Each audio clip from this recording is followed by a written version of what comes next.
"Miss, I need you to step back. Now." Amara froze. The officer's voice cut through the noise of the terminal like a blade. She clutched her backpack tighter, her small fingers digging into the worn fabric. Around her, 14 police dogs formed a tightening semicircle, their noses pointed directly at her, their handlers gripping leashes with white knuckles. "Officers, she's 9 years old," a woman's voice called from somewhere in the growing crowd. "Ma'am, please stay behind the line."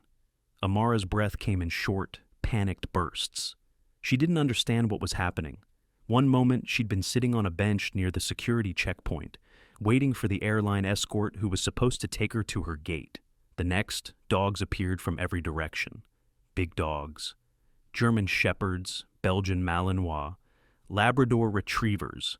Their eyes locked on her with an intensity that made her stomach twist into knots. "What did she do?" someone whispered. "They wouldn't send that many dogs unless—" "Oh my God, is that girl in trouble?" The murmurs rippled through the crowd like a wave. Phones appeared, dozens of them, recording everything. Amara wanted to disappear. She wanted her mother. She wanted to be anywhere but here, surrounded by strangers who thought she'd done something terrible. A tall officer with graying hair and sharp eyes approached. His German shepherd strained against the leash, pulling toward Amara, but not with aggression. The dog whined, a high-pitched sound that seemed wrong coming from such a powerful animal. "Sweetheart, I need you to put your bag down very slowly," the officer said. His voice was controlled, professional, but Amara heard the tension underneath. She shook her head. Inside the backpack was Mr. Patches, the stuffed elephant her uncle had given her before he died. She couldn't put it down. She wouldn't. "It's just a stuffed animal," she whispered. "I understand, but I need you to—" 3 more dogs broke formation and pushed closer. Their handlers struggled to hold them back, but the animals seemed determined. They weren't barking. They weren't showing teeth. Instead, they sat. One by one, they dropped into sitting positions around her, their eyes never leaving her face. "What the hell?" one handler muttered. The senior officer, his name tag read Morrison, knelt down to Amara's level. His expression shifted from authoritative to confused. "How long have you been traveling alone?" "Since this morning," Amara said. Her voice cracked. "My mom had to work. She's a nurse. She couldn't leave the hospital because they were short-staffed and people needed her. And I was supposed to visit my Aunt Carmen in Oregon, and the lady from the airline was supposed to help me, but she said she had to check on something, and then she never came back, and I've just been sitting here, and I didn't do anything wrong. I promise, I didn't—" Hey, it's okay." Morrison's voice softened. "Nobody's saying you did anything wrong."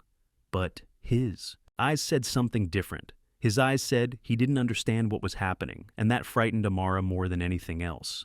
Behind him, a younger officer spoke into his radio. "We need a supervisor at Checkpoint Delta.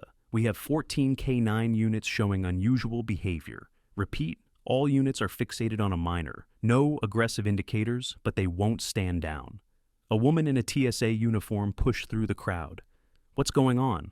Why is there a child surrounded by—" She stopped mid-sentence, taking in the scene. "Someone get me the details on this passenger, now." Morrison gestured to his dog, who was still whining and pawing at the ground. "Bruno's been with me for 6 years. He's never done this. None of them have." "Done what exactly?" "This." Morrison pointed at the circle of dogs. "They're not alerting to a threat. They're responding to something else. Something I've only seen once before. And that was during—" He stopped, his eyes widened slightly. "During what?" the TSA supervisor demanded. Morrison didn't answer. Instead, he looked at Amara's backpack, really looked at it. The fabric was old, faded denim with patches sewn haphazardly across the surface. One patch showed a fire truck. Another had a Maltese cross, the symbol firefighters wore. "Sweetheart," Morrison said quietly, "where did you get that backpack?" Amara's eyes filled with tears. "It was my uncle's, Uncle Marcus. He died last year." The crowd went silent. Even the ambient noise of the airport seemed to fade. Morrison's hand moved slowly toward the backpack. "Was your uncle a first responder?" Amara nodded. "He was a firefighter. He saved people. Mom said he was a hero." Morrison closed his eyes for a brief moment, and when he opened them, something had changed in his expression. Understanding, recognition. I need everyone to give us some space, he said, his voice carrying authority that made the other officers immediately comply. Step back, now. Morrison, I said step back. The dogs were still sitting, still watching Amara with that same intense focus. But now, Morrison saw it differently. The way they leaned forward, the way their tails gave small, uncertain wags. The way they whined not with alertness, but with something that looked almost like concern. He'd seen this before. Years ago, during disaster response training, when dogs learned to find people trapped in rubble, lost children, victims who needed help, they were conditioned with specific scent markers, special training aids that carried the smell of someone in distress, someone who needed rescue. The dogs learned to associate that scent with one command above all others: protect and comfort. Morrison reached for the backpack slowly. May I? Amara hesitated, then nodded. He unzipped it carefully. Inside, nestled among a change of clothes and a juice box, was a worn stuffed elephant. Gray fabric, floppy ears, one eye slightly loose. But what caught Morrison's attention was the smell, faint, barely perceptible to human senses, but unmistakable to a trained nose. Smoke. Not fresh smoke, but the embedded scent that clung to fabric after repeated exposure. And something else. A chemical marker. Morrison had smelled it before during joint training exercises with fire departments. Oh my God, he whispered. What is it? The TSA supervisor asked. Morrison pulled out the elephant and held it carefully. All 14 dogs immediately focused on the toy. Their behavior intensified. Several stood and moved closer, their handlers allowing the leashes to extend. They pressed their noses toward the elephant, sniffing, whining, and then something remarkable happened. They began to wag their tails, not the sharp, alert wag of a working dog on a find, the soft, comforting wag of a dog approaching someone they wanted to help. This toy, Morrison said slowly, was used in K-9 training, disaster response training specifically. Your uncle must have used it when he worked with search and rescue dogs. Amara wiped her eyes. He took it everywhere. He said Mr. Patches was his lucky charm. When he died, they gave it back to my mom. She gave it to me. Morrison felt something crack in his chest. Around him, he heard similar reactions from the other handlers. One woman covered her mouth. A younger officer looked away, blinking hard. These dogs, Morrison explained, his voice rough. They're not alerting to danger. They're responding to a rescue marker. Years ago, your uncle probably let training dogs practice finding this toy during disaster drills. The scent embedded in the fabric, deep in the fibers where it can't wash out easily. When multiple dogs detected it simultaneously, their training kicked in. They think you're someone who needs help, someone they're supposed to protect. The crowd had gone completely still. Phones were still recording, but nobody spoke. Amara looked at the dogs, really looked at them for the first time. They weren't scary anymore. They were sitting calmly, their eyes gentle, their bodies relaxed. One of them, a golden Labrador, scooted forward on her belly until her head rested near Amara's shoe. They think I need help? Amara asked. Yes, Morrison said. And in a way, maybe you do. You're traveling alone, you're scared, you lost your escort. These dogs did exactly what they were trained to do. They found someone who needed them. A woman in the crowd started crying, then another. Within seconds, the atmosphere had completely transformed. What began as a tense confrontation had become something else entirely, something that reminded everyone watching why these dogs existed in the first place. The TSA supervisor pulled out her phone and stepped away, speaking rapidly. Morrison heard fragments. Need to contact the mother. Explain the situation. Yes, immediately. Morrison sat down on the floor beside Amara. His own dog, Bruno, immediately moved to her other side and rested his massive head on her lap. The animal looked up at her with liquid brown eyes, and Amara, despite everything, smiled. It was a small smile, tentative and fragile, but it was there. Can I pet him? She asked. He'd be offended if you didn't. Amara's hand moved to Bruno's head, her fingers sinking into his thick fur. The dog's tail began to wag harder, thumping against the tile floor. Around them, the other dogs seemed to relax, sensing that their job was done. They'd found someone who needed help. They'd offered comfort. Mission accomplished. Morrison watched as years of training, thousands of hours of work, and the invisible legacy of a fallen firefighter came together in one perfect moment. These dogs didn't care about protocols or procedures. They didn't care about the crowd or the cameras. They cared about a scared little girl who smelled like someone their predecessors had been taught to help. The TSA supervisor returned, her expression softer.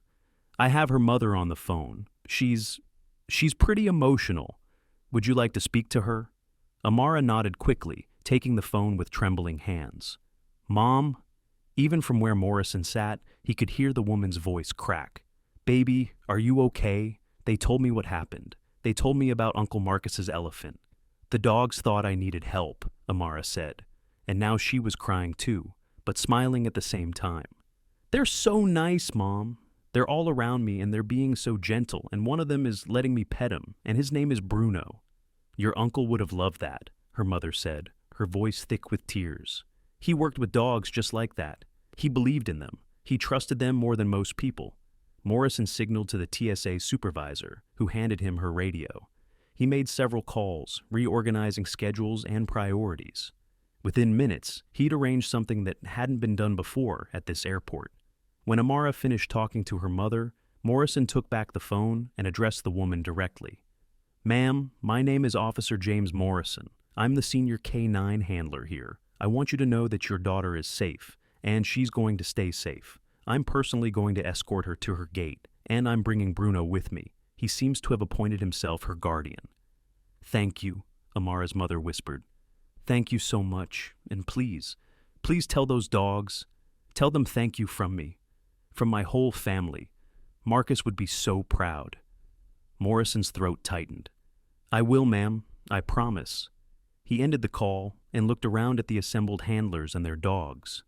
"Who wants to help me escort a VIP to her gate?" Every hand went up. The walk through the airport became something extraordinary. 14 police dogs, their handlers, and one small girl with a worn backpack moved through the terminal in a formation that drew stares from every direction. But the stares weren't suspicious anymore. They were awed. Amara walked in the center. Bruno pressed. Against her left side, and a Belgian Malinois named Stella on her right. Behind her, 12 more dogs maintained a loose perimeter, their handlers smiling despite the irregularity of the situation. People stopped to watch. Some applauded. Others wiped their eyes. A few called out encouragement. "You're doing great, sweetheart. Those dogs love you. What a brave girl." Amara's fear had evaporated. She walked taller now, her hand resting on Bruno's head, her backpack secure on her shoulders. Mr. Patches was visible through the partially open zipper, his gray fabric and loose eye catching the fluorescent lights. Morrison walked beside her, watching the reactions of travelers and airport staff. He'd been doing this job for 15 years, and he'd never seen anything like it. The dogs had turned a potential crisis into something beautiful. They'd reminded everyone watching that, beneath all the security theater and procedures and protocols, there was still compassion, still humanity. When they reached the gate, the airline staff were waiting. A manager approached, clearly having been briefed on the situation. "Miss Amara, we are so sorry about the confusion earlier. Your escort got pulled to help with an emergency, and we should have communicated that to you better. That's on us." Amara nodded, but she was looking at Bruno, who showed no inclination to leave her side, the manager noticed. "Would you like the dog to stay with you until boarding?" Amara's eyes widened with hope. Could he? Morrison checked his watch. They had 20 minutes until boarding. "Bruno and I can stay," he said. "The rest of you should get back to your posts." The other handlers nodded, but not before each of them approached Amara. They knelt down, let their dogs say goodbye, and offered words of encouragement. Stella licked Amara's face, making the girl giggle for the first time all day. A bloodhound named Duke pressed his nose into her hand and snuffled contentedly. A sleek black Labrador named Shadow sat perfectly still while Amara hugged his neck. One by one, the dogs departed, glancing back at her until they rounded a corner and disappeared. Only Bruno remained. Morrison and Amara sat in the gate area, the dogs stretched out between them. Other passengers watched with curiosity, but they kept a respectful distance. Morrison used the time to tell Amara stories about Bruno, about training, about all the good work these dogs did. They find lost people, he explained. They detect things that can hurt us. They protect us at events and airports and schools. But most importantly, they remind us that we're not alone, that there's always someone, or some dog, looking out for us. My uncle used to say dogs are better than most people, Amara said quietly. Your uncle was a smart man. I miss him. I know you do, but look at what he left behind. That elephant has been keeping you safe this whole time, even if you didn't realize it. The dogs recognized it. They recognized him, in a way. That's pretty special. Amara pulled Mr. Patches from her backpack and looked at it with new eyes. The toy wasn't just a comfort object anymore. It was a bridge between the past and present, between her uncle's sacrifice and these dogs' response. It was proof that good work echoed forward, that training and love and dedication didn't just disappear when someone died. The boarding announcement crackled over the speakers. Morrison stood and helped Amara to her feet. Ready? She nodded, but her eyes were on Bruno. Will I ever see him again? Morrison smiled. Maybe not Bruno specifically, but dogs like him. They're everywhere, at airports, schools, hospitals. They're out there helping people every single day. And now you know something most people don't. What? You know that when a dog looks at you, really looks at you, they're not just seeing what's on the surface. They're seeing if you need help. They're seeing if you're scared or lost or alone. And if you are, they'll do everything in their power to make it better. That's not training. That's not protocols. That's who they are. Amara hugged Bruno one last time, burying her face in his fur. The dog remained perfectly still, accepting the embrace with the patience of a creature who understood far more than most humans gave him credit for. Morrison walked Amara to the gate agent, who smiled warmly and took her boarding pass. We're going to take excellent care of you, the agent promised, and I've already called ahead to Oregon. Your aunt will be waiting at the gate when you land, and the crew has been briefed. You're going to have a great flight. Amara looked back at Morrison and Bruno one last time. Thank you. Thank you, Morrison replied. You reminded us why we do this job. You reminded everyone here what really matters. As Amara disappeared down the jet bridge, Morrison felt his phone buzz. Multiple messages from handlers who'd been part of the escort. Photos of Amara surrounded by dogs. Videos of her walking through the terminal. Messages from airport staff and TSA agents saying they'd never seen anything like it. But one message stood out. It was from another handler, a woman who'd been working K9 for 20 years. Morrison, I just looked up Marcus Thompson, the girl's uncle. He died pulling 2 children from a burning apartment building. He went back in when everyone else said it was too dangerous. He saved those kids, but the floor collapsed. He was posthumously awarded the Medal of Valor. The article has a photo. He's holding that same stuffed elephant. It was his daughter's, but he carried it during training because it reminded him why he did the work. We didn't just respond to a scent marker today. We responded to a legacy. Morrison read the message 3 times, his vision blurring. He looked down at Bruno, who was watching the jet bridge as if he could still see Amara through the walls. Good boy, Morrison whispered. Such a good boy. The dog's tail wagged once, twice. They walked back through the terminal together, and Morrison noticed something had changed. People looked at Bruno differently now. They didn't see a threat or a weapon. They saw what Morrison had always seen. A guardian. A protector. A creature capable of understanding things humans could only guess at. Back at the security checkpoint, the other handlers were waiting. They'd pulled up the same article about Marcus Thompson, read the same details, seen the same photo of a firefighter holding a stuffed elephant, and smiling at the camera despite the smoke and exhaustion etched into his face. He was one of the good ones, a handler named Chen said quietly. They all are, Morrison replied. That's why the dogs respond. They know. They always know. The rest of the shift passed in relative calm, but word of what happened spread rapidly. By evening, videos from the terminal had gone viral. News outlets picked up the story. Social media exploded with reactions, nearly all of them positive. Morrison got home late that night and found his wife waiting with her laptop open. You're famous, she said, turning the screen toward him. He saw himself on video, kneeling beside a small black girl surrounded by dogs. The caption read, Police dogs recognize fallen heroes' scent. Protect firefighter's niece. The comments were overwhelmingly supportive. People shared their own stories of K-9 units, of first responders, of dogs who'd helped them in moments of crisis. Several people posted photos of Marcus Thompson, celebrating his sacrifice and marveling at the way his legacy had manifested. But the comment that stuck with Morrison came from someone who identified themselves as a teacher. This is what we need to show kids.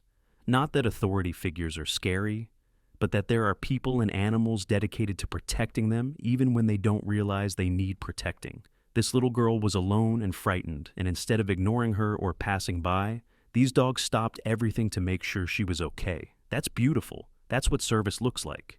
Morrison closed the laptop and went to find Bruno, who was sleeping in his favorite spot by the fireplace. He sat down beside the dog and ran his hand along the animal's side, feeling the steady rise and fall of breathing. "You did good today," he said softly. "You all did." Bruno's ear twitched, but he didn't wake. He was tired from the emotional work of the day, the kind of exhaustion that came from caring deeply and giving everything to someone who needed it. Morrison thought about Amara, wondered if she'd landed safely, hoped her aunt had been waiting at the gate as promised. He thought about Marcus Thompson, about a man he'd never met but felt connected to through this strange chain of events. He thought about all the people who worked in service to others, firefighters, police officers, nurses, EMTs, handlers, and their dogs, and how rarely they got to see the full impact of their work. Today had been different. Today the impact had been immediate and visible and profound. His wife appeared in the doorway. "You okay?" "Yeah," Morrison said. "I'm good. Just thinking." About the girl? About all of it. About how much good work happens that we never see. How many people are out there right now, doing jobs that matter, training animals to save lives, running into burning buildings, working double shifts at hospitals because someone has to. And most of the time, nobody knows. Nobody sees. But today they did. Today they did, Morrison agreed. The next morning, Morrison arrived at work to find his supervisor waiting. Captain Rogers was a no-nonsense woman who'd been with the department for 30 years, and she rarely showed emotion on the job. But when she looked at Morrison, her expression was softer than usual. "That was good work yesterday," she said simply. "The chief wants to commend the whole K-9 unit. We're also getting calls from schools and community groups asking for presentations about what happened. They want to understand how the dogs work, what they respond to, why they reacted the way they did." Morrison nodded slowly. "That could be good. Show people the science behind it, the training, the purpose." "Exactly." Rogers paused. "There's something else? Marcus Thompson's fire department wants to do a memorial presentation. They want to honor him and explain his work with K-9 training to the public. They've asked if Bruno could be there." "For what?" "They want to give his family one of his medals. Amara and her mother will be there. The department thought it would be meaningful if Bruno was there too, as a representative of all the dogs Marcus helped train." Morrison felt his chest tighten. "When?" 2 weeks. I know it's unusual, but given what happened, given how this has resonated with people, I think it's important. These dogs represent something bigger than security screenings and threat detection. Yesterday proved that." Morrison agreed without hesitation. The 2 weeks passed quickly, filled with interviews and presentations and the normal duties of airport security. But Morrison couldn't stop thinking about the memorial, about meeting Amara again, about standing in a room dedicated to remembering a man whose work had rippled forward in ways he probably never imagined. The morning of the memorial, Morrison dressed in his formal uniform and loaded Bruno into the K-9 vehicle. The dog seemed to sense this was different, sitting more alertly during the drive. His ears perked forward. The fire station was packed. Firefighters in dress uniforms lined the walls. Community members filled every available seat. At the front of the room, a large photo of Marcus Thompson smiled down at the assembly. He looked young in the picture, maybe early 30s, with kind eyes and the unmistakable bearing of someone who'd found their calling. Morrison and Bruno waited at the side of the room, while various speakers took the podium. They talked about Marcus's service record, his bravery, his dedication to training and education. They talked about the 2 children he'd saved in his final act, now teenagers, who stood tearfully at the front and thanked a man who couldn't hear them. Then Amara and her mother were called forward. Amara looked different than she had at the airport. She wore a blue dress and her hair was neatly braided. She walked with more confidence, her hand clasped in her mother's. But when she saw Bruno, her whole face lit up. The fire chief, a broad-shouldered man with a gray beard, addressed the room. Marcus Thompson was a firefighter's firefighter. He believed in preparation, in training, in doing everything possible to be ready for the worst day of someone's life. Part of that preparation involved working with K-9 units, teaching search and rescue dogs how to find people in disaster scenarios.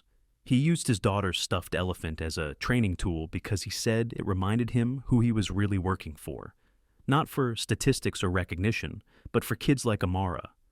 For families like his own. The chief turned to Amara. "Sweetheart, your uncle's work didn't end when he died.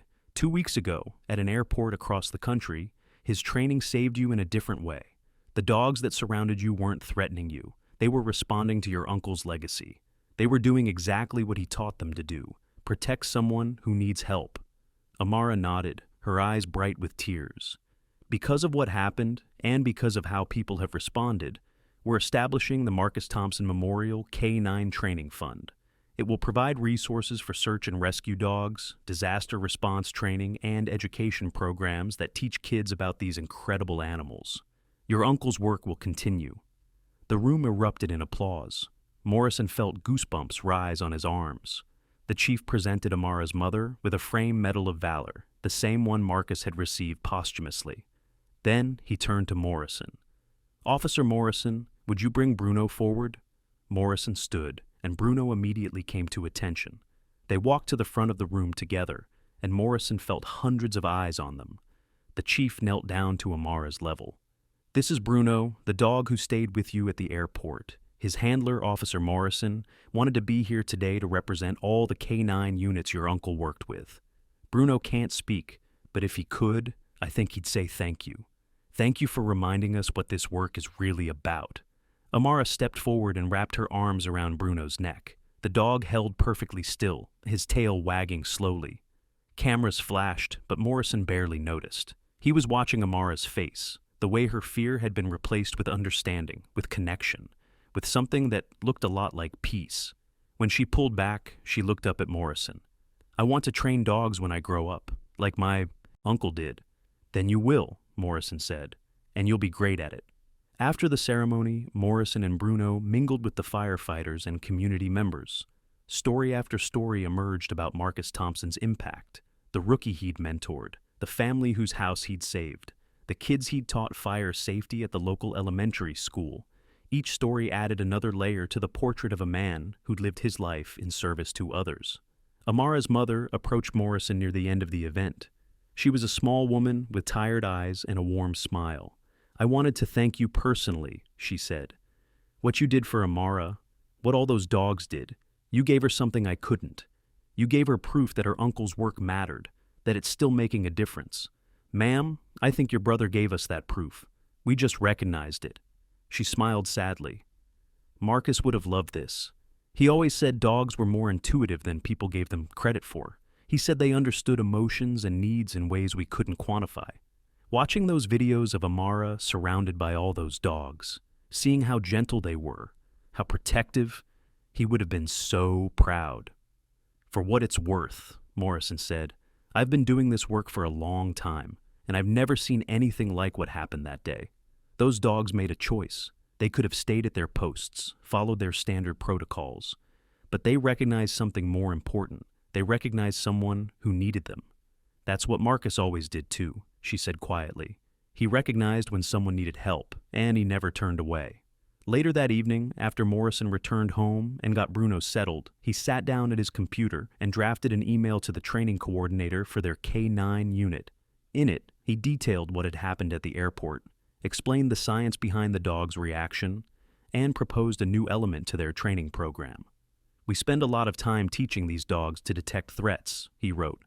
"But what happened with Amara reminds us that they're capable of so much more. They can detect distress. They can recognize when someone needs help, even if that person isn't in immediate physical danger. I propose we develop a training module focused on comfort and support responses, teaching our dogs to identify children traveling alone, elderly passengers who seemed confused, anyone who might be vulnerable and scared. These dogs are guardians, not just detectors. Let's train them accordingly. He sent the email and sat back, unsure if anything would come of it. But he felt compelled to try, to honor what had happened, to ensure that the lesson from that day didn't fade into just another viral moment. 3 days later, he got a response. The training coordinator loved the idea and wanted to pilot the program. Within a month, they had developed new protocols, new training scenarios, new ways of teaching dogs to recognize and respond to emotional distress. Bruno became one of the first dogs certified in the new program. During training, he showed a natural aptitude for identifying people who needed support. He'd approach them gently, sit beside them, offer his presence as comfort. Other dogs followed his lead, and soon the entire K9 unit had been trained in the new protocols. The change was subtle, but significant. Airport staff noticed that the dogs seemed more approachable. Families with children stopped being afraid when K9 units passed. People started to understand that these animals were there to help, not just to police. 6 months after the incident at the airport, Morrison received a letter in the mail. The return address was from Oregon. Inside was a drawing made by Amara, showing a little girl surrounded by dogs. At the bottom, in careful handwriting, she'd written, "Thank you for showing me that my uncle's work still matters. I'm going to be a K9 handler when I grow up. Love, Amara." Morrison pinned the drawing to the bulletin board in the K9 office, where it remained for years. Other handlers added their own mementos around it, photos of successful searches, thank you notes from people they had helped, articles about the good work K9 units did around the country. But Amara's drawing stayed in the center, a reminder of why they did this work, of what these dogs were really capable of the invisible threads that connected one person's sacrifice to another person's salvation. Morrison continued working with Bruno for 3 more years before the dog aged out of active service. When retirement came, Morrison adopted him formally, ensuring Bruno would spend his final years in comfort and love. The dog lived to be 14, passing peacefully in his sleep with Morrison beside him. At Bruno's memorial service, because yes, they held one, attended by dozens of handlers and their dogs, Morrison told the story of Amara and the airport one more time. He explained how Bruno had recognized something in a scared little girl, how he'd responded with gentleness instead of aggression, how he'd reminded everyone watching that, beneath all the training and protocols, these dogs were fundamentally good. "Bruno taught me that our job isn't just about stopping bad things from happening," Morrison said to the assembled group. "It's about recognizing when good things need to happen. It's about understanding that sometimes the most important thing we can do is offer comfort to someone who's afraid." That's what Bruno did that day at the airport, and that's what he did every day of his career. He made people feel safe. He made them feel protected. He made them feel seen. After Bruno passed, Morrison continued working with other dogs, training new handlers, advocating for expanded roles for K9 units. He watched as the program he'd proposed grew and evolved, as more departments adopted similar protocols, as the public's perception of police dogs slowly shifted from fear to appreciation. Amara kept in touch over the years. She sent Morrison updates on her progress, graduating high school with honors, being accepted to a university with a renowned criminal justice program, completing internships with K9 units across the country. Each message reminded Morrison that the ripples from that day at the airport continued spreading outward. When Amara turned 23, she was accepted into one of the most competitive K9 handler training programs in the nation.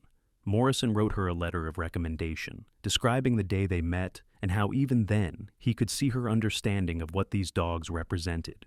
She graduated top of her class. Her first assignment was with a young Belgian Malinois named Marcus, named in honor of her uncle. The dog was smart, focused, and showed a remarkable aptitude for both traditional police work and the newer comfort response protocols. Under Amara's guidance, Marcus became one of the best-regarded K9s in the program. Morrison, now nearing retirement himself, attended Amara's graduation from the handler program. He sat in the audience beside Amara's mother, now older and grayer, but still carrying that same warm smile. When Amara walked across the stage to receive her certification, the entire room stood and applauded. After the ceremony, Amara found Morrison in the crowd. She was wearing her uniform, Marcus sitting perfectly at her side. "I couldn't have done this without you," she said. without what happened that day. You were always going to do this, Morrison replied. Bruno and I just helped you see it sooner. I want to work at an airport, Amara said. I want to be there for kids like me, kids who are scared and alone and think they're in trouble when really they just need someone to help them. Then that's exactly what you should do. Amara knelt down and looked Marcus in the eyes. You ready to make a difference, boy? The dog's tail wagged enthusiastically. Morrison watched them walk away, this young handler and her dog, heading toward a career dedicated to service and protection and comfort. He thought about all the unlikely connections that had led to this moment: a firefighter's training toy, a scared girl at an airport, a dog's instinctive response, a viral video, a memorial fund, a new training program, and now this. He thought about Marcus Thompson, a man he'd never met but whose legacy he'd helped preserve. He wondered if Marcus could see this, could know that his work had inspired not just search and rescue protocols, but an entirely new generation of handlers who understood that protection meant more than just stopping threats.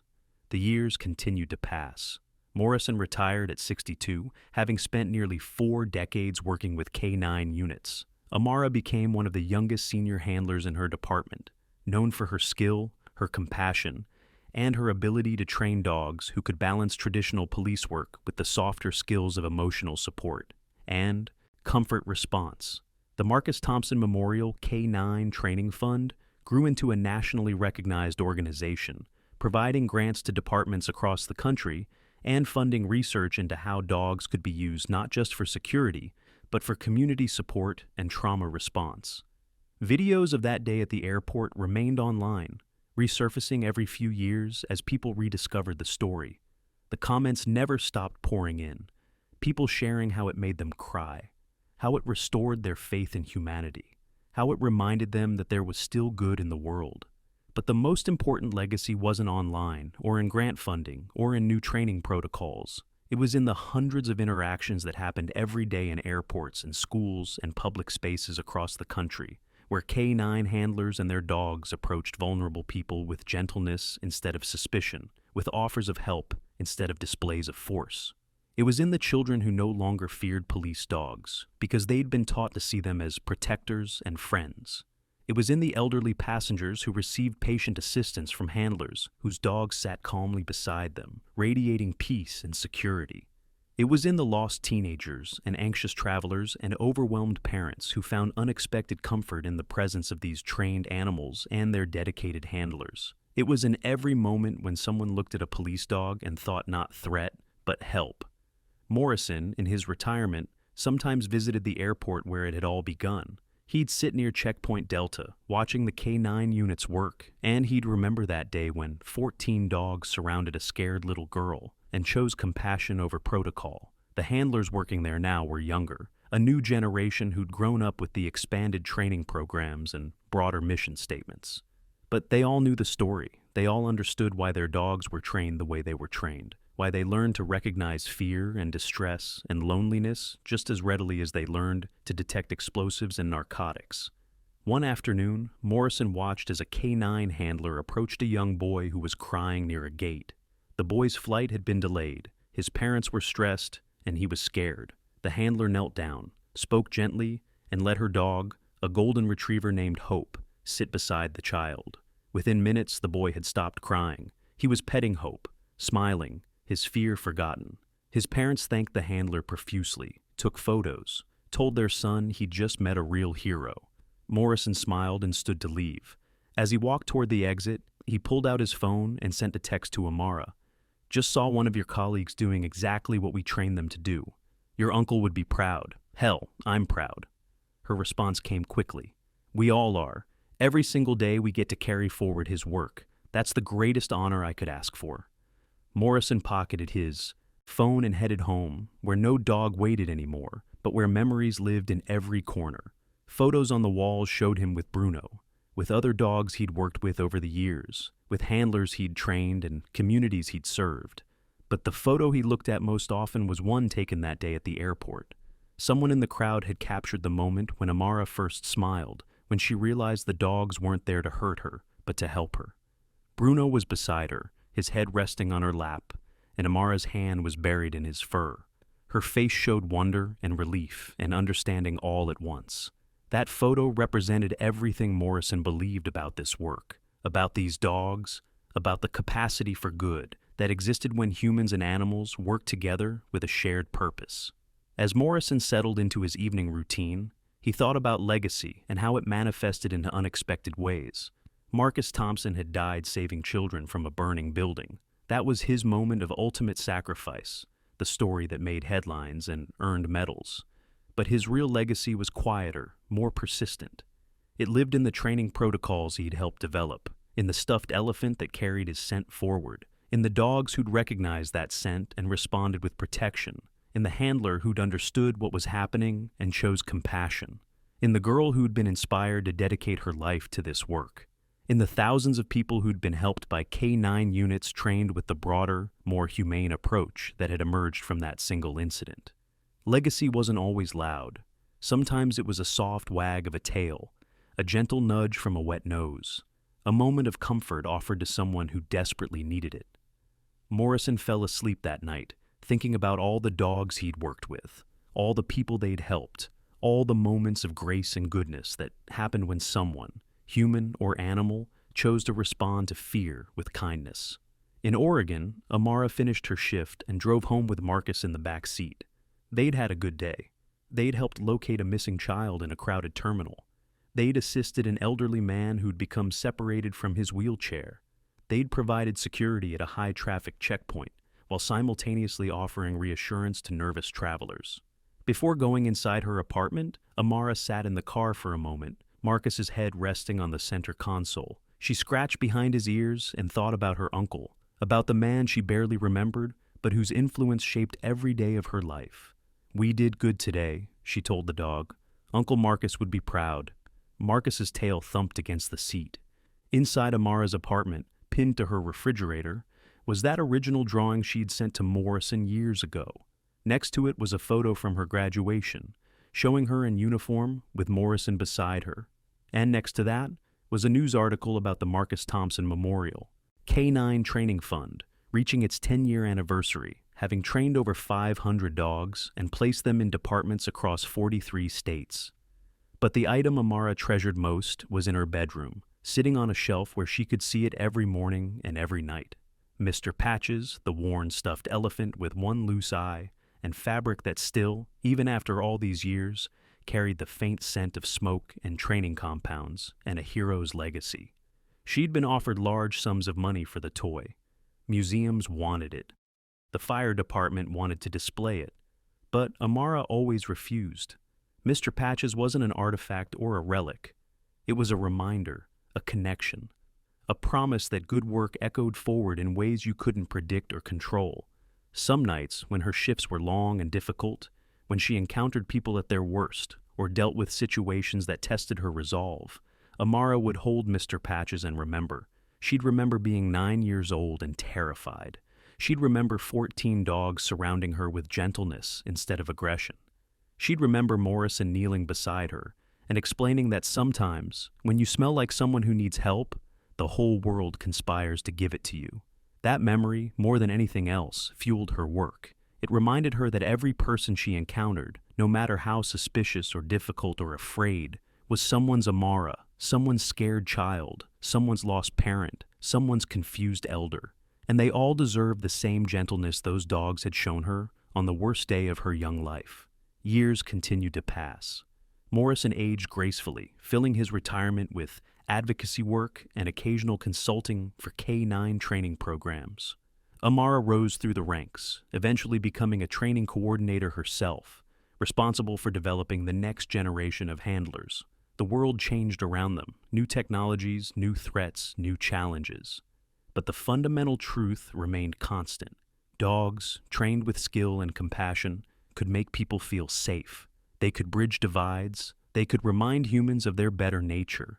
And somewhere in all of it, Marcus Thompson's legacy continued to ripple outward, touching lives he would never meet, solving problems he'd never anticipated, creating moments of grace in the chaos of airports and streets and disaster zones around the world. That's what legacy really was, Morrison thought during his last public speaking engagement before his health declined. Not the dramatic moment of sacrifice, though that mattered, but the quiet, persistent influence that shaped how people approached their work, how they treated the vulnerable, how they chose compassion when aggression would have been easier. Marcus Thompson saved 2 children in a burning building, Morrison told the audience of new K9 handlers. That was heroic, but he also trained dogs with patience and care. He used his daughter's toy because it reminded him why the work mattered. He showed up every day and did the unglamorous labor of preparation and education and service. That was heroic too. Maybe even more heroic because it required consistency instead of a single moment of courage. The handlers listened intently, their dogs resting at their feet. When you go out there, Morrison continued, you're carrying forward that legacy. Every time you choose understanding over suspicion, every time you let your dog offer comfort to someone who's afraid, every time you remember that, behind every security screening and every threat assessment is a person who just wants to get home safely. You're honoring every first responder who ever did this work with integrity and heart. The room was silent except for the soft panting of dogs and the gentle rustle of people shifting in their seats.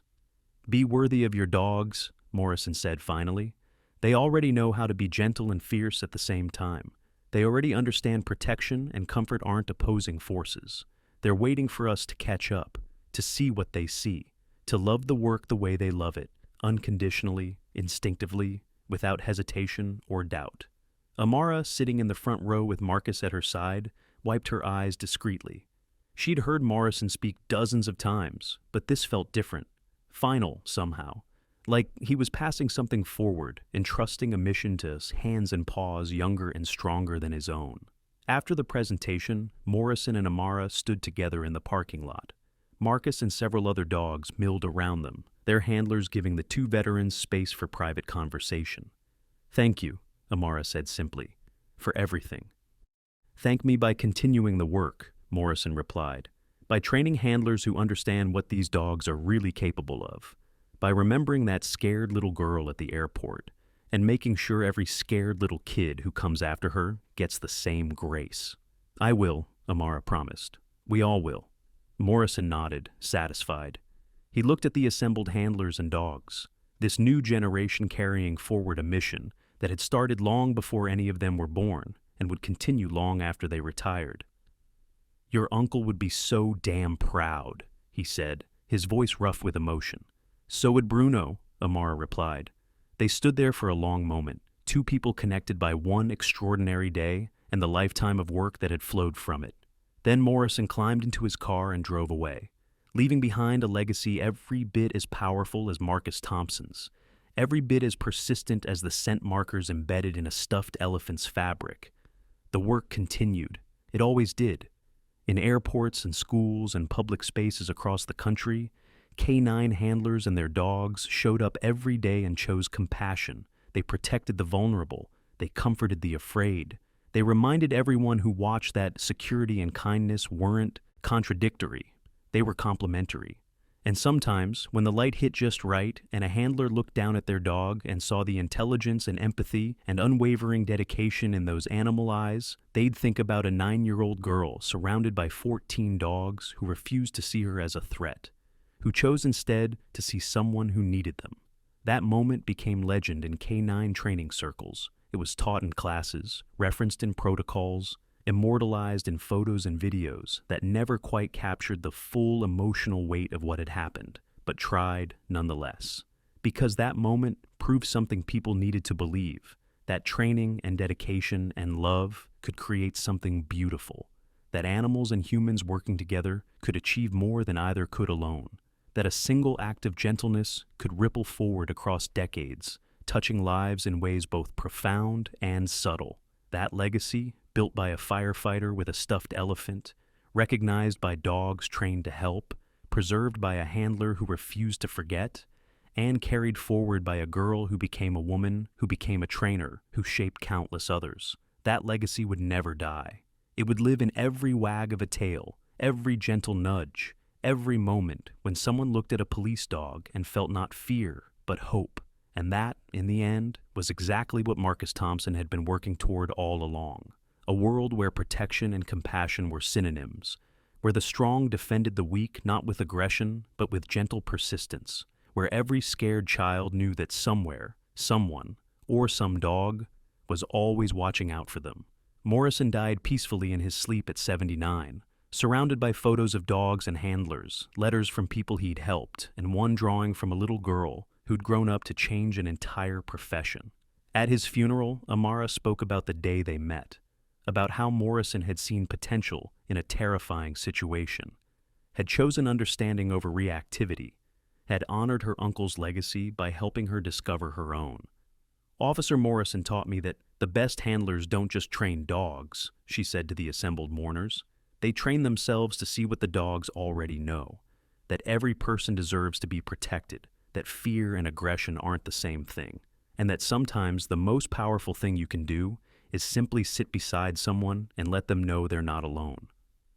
Marcus sat beside her as she spoke, and when she returned to her seat, the dog placed his head on her lap, the same gesture Bruno had offered her 20 years earlier in an airport terminal. The circle was complete, but the ripples continued spreading. Because that's how legacy worked, not as a single stone dropped in water, but as countless stones dropped by countless hands, each creating new waves that intersected and amplified until the original source became impossible to trace, but the impact remained undeniable. Every K9 unit that chose compassion over force, every handler who saw a scared child and responded with gentleness, every dog who sat beside someone in distress and offered comfort, they were all part of Marcus Thompson's legacy, Morrison's legacy, Bruno's legacy, Amara's legacy. They were all part of the story that began with 14 dogs surrounding a little girl and choosing, in that moment, to be exactly what she needed them to be. Protectors, yes, but also friends. Guardians of both body and spirit. Creatures who understood that sometimes the most threatening thing in an airport isn't what you can see, but what you can't. Loneliness, fear, grief, the weight of carrying a dead hero's memory in a worn backpack. The dogs had seen all of that. They'd responded to all of that.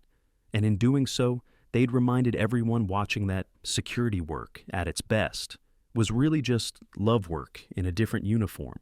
That truth would echo forward as long as there were handlers willing to train with patience, dogs willing to serve with devotion, and people brave enough to believe that the world could be both safe and kind. And somewhere, in the moments between sleep and waking, in the quiet spaces where memory and hope intersected, maybe Marcus Thompson and Morrison and Bruno all rested together, watching the work continue, watching the ripples spread, watching their legacy manifest in 1,000 daily acts of protection and compassion, watching and knowing it was enough, more than enough. It was everything they'd worked for, a world where 14 dogs could surround a frightened child and, instead of causing more fear, could offer exactly what she needed, proof that she wasn't alone, evidence that good people still existed, and the gentle reassurance that someone, somewhere, would always be watching out for those who couldn't watch out for themselves. That was the story. That was the legacy. That was the promise they'd all made and kept, to protect not just from danger, but from despair, to serve not just the law, but humanity, to remember always that beneath every uniform and every procedure was a simple truth. We're all just trying to get home safely, and sometimes we need a little help along the way. And when we do, if we're very lucky, there will be dogs.